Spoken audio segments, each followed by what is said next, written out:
I should have known something was off when he started putting his phone face down. It was a small thing, right? People do it all the time.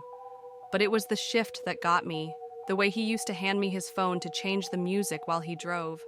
But suddenly, he kept it locked. The way he smiled a little too wide when saying everything was fine.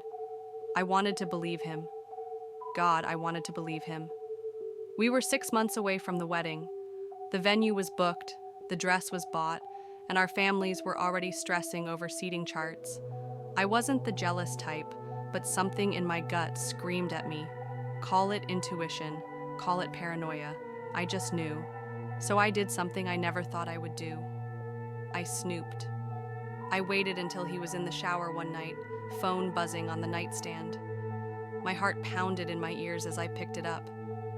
He never changed his password. Maybe that meant he had nothing to hide, right? Wrong. The first thing I saw was a text from Mia. I didn't know a Mia. Mia, I miss you. Can't wait to see you again. Him. Me too. You have no idea. My stomach dropped. My hands shook. I scrolled up. Pictures, old texts, even some from the night he told me he was working late. I felt sick. But here's the thing. I didn't explode. I didn't cry. I didn't wake him up and demand answers. Instead, I planned. For the next 2 weeks, I acted normal. I kissed him goodnight. I talked about the wedding.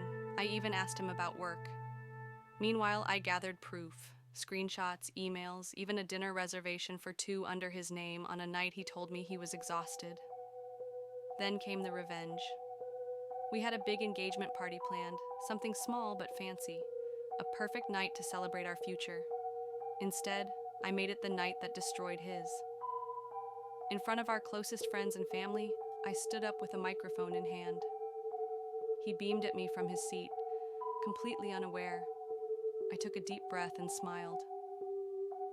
I just want to take a moment to thank everyone for being here. It means so much to celebrate our love with the people we care about. But before we go any further, I'd like to make a quick toast. To honesty, to loyalty, and to my fiancé, who apparently doesn't believe in either. The room went silent. His face paled.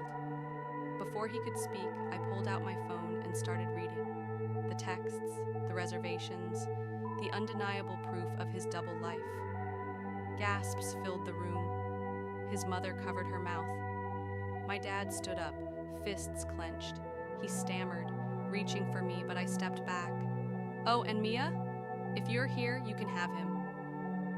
I left him standing there, humiliated and speechless, as I walked out with my head high. Best part? The venue had a no refund policy, so I threw a newly single party the next weekend. His loss, my glow up. Moral of the story? If your gut tells you something's wrong, listen to it. And if you catch them cheating, make it unforgettable.